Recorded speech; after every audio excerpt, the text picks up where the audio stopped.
My name's Bruce McAllister. Most of you know me, all 12 of you. Some of you probably don't. And if you want to know more, go to my website, which oddly enough is called brucemcallister.com. Now, that's kind of strange, isn't it? Because the McAllister's only got one L, and Bruce McAllister's one word. So in case you missed it or couldn't get it, I'll say very clearly, brucemcallister.com. McAllister, one word, one L. Go and enjoy it. Every story in there's true. Why do I write it? Because I can. Okay, today I want to talk about a problem that exists, and has existed for a while, in the northern part of Australia, Northern Territory. And a few days ago, in a town called Alice Springs, which is smack bang in the centre of Australia and surrounded by desert. Now, don't get me wrong, it does have some interesting features. An hour or two's drive away is Uluru or Ayers Rock, whatever you want to call it. It matters not. And the place called Kings Canyon, which is a canyon which fills with water. And on a stinking hot day, it's a great swim in cold water. Apart from that, the desert is not like Sahara Desert. It's not just sand and sand dunes and rubbish. It's more of a sandy, gravelly wasteland, which the only plant that survives comfortably is a plant called saltbush. Why is it called saltbush? Because it's salty if you bite on it. That's irrelevant. Now, a few days ago in Alice Springs, there was a riot, according to the newspapers and television and whatever, where a group of young people, mostly Aboriginal, probably aged between about 11 and 19 or 20, had a riot trying to attack a pub. And it was called the Todd Tavern. The Todd Tavern because the river that runs through Alice Springs, which is a dry river except for about once every 2 or 3 years, is called the Todd River. That's why. Anyway, these people decided they needed some booze. And they thought, we're not paying for booze. We're just going to smash the windows and the doors and go in and help ourselves. So they did smash the windows and the doors. Fortunately for the people who own the Todd Tavern, they didn't get in. Now this brings me to the point that I want to make. It's not just Alice Springs. Many towns in the Northern Territory, Darwin, Tennant Creek, all those places have similar problems where the youth, mostly Aboriginal, running the streets at night, uncontrolled, causing mayhem, stealing cars, smashing windows, doing whatever they want to do because they're bored or whatever. Anyway, there's no control over them. The parents have no control. The police don't want to know about it. And the council can't do much anyway. So my question is, why aren't the parents controlling the kids? Because they don't want to. They don't have to. They don't care. So the kids keep on doing it. So what is the solution? Now the government are saying, if we catch people and they need to be punished and they're too young to put in jail, we will take them to a safe place. They can't identify what a safe place is because there is none. So more political waffle, Oh, I'm feeding out of the public trough, so as long as I feed the public bullshit, I can keep feeding out of it. Hey, how good's that? That's our politicians, all right?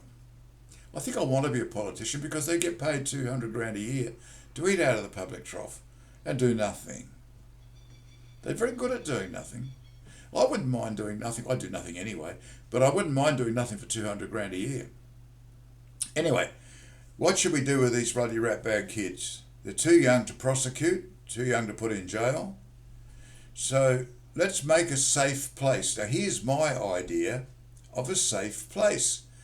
Now the area around Alice Springs is just a almost sandy, rocky, deserty type thing full of saltbush and stuff. There's nothing interesting there. It's a stinking hot, dry place full of flies.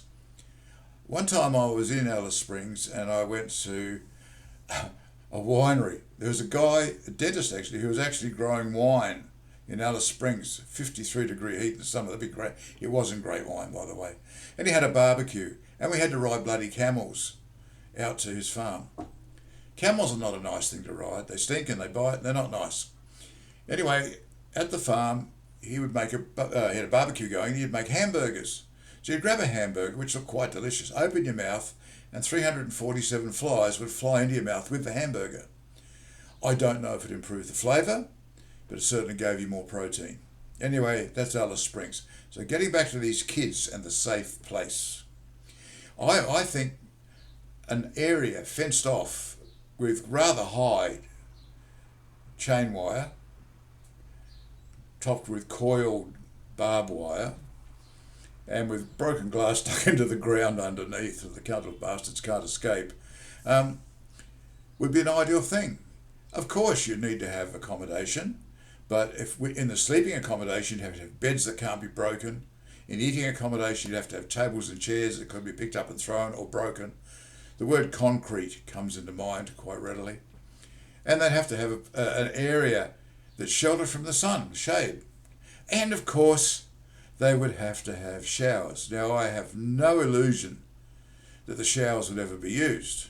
But because we're civilised people, putting people, young people particularly, in a safe place, we have to have showers. Oh, and toilets too, which I guarantee they would destroy. As well as any wooden door anywhere. Steel comes to mind here because they've got a habit, and I've seen this myself many times over the years, where they will smash wooden doors, pull up wooden floors, and build fires with them in the house. I'm not joking. I'm not being racist. I've actually witnessed it. Anyway, the idea is if we put these kids under control in one of these wired-off enclaves in the desert with guards who are not terribly nice. We don't want them beating up kids, and certainly no bloody pedophiles, of course. But we don't want any of that rubbish happening, but who won't take any nonsense. And put them there for 30 days. And then release them out with the word going to around the communities that if you screw up, you will do 30 days in the safe place. And we will keep putting you in the safe place as long as you screw up. I have a feeling in a relatively short space of time it might work. In the meantime, we need to make the parents accountable for the kids. I mean, if you're going to have kids, you've got to educate them, you've got to look after them, you've got to care for them, and you have to control them. Yeah, control, that's the word they don't understand, nor do they want to understand. So if we snatch their kids off them, chuck them in the hole in the desert, it's fenced and not a very nice place to be, they might smarten up as well as their kids. So here we go. We had the problem, now we have a solution. That's all we have to do. Now maybe a lot of people don't like my solution. I think it's wonderful, quite frankly, and it would work. But politicians won't do anything because they want to keep their jobs, as usual. So there we go. There's the problem, there's the solution, and thank you for watching. I'll see you next time.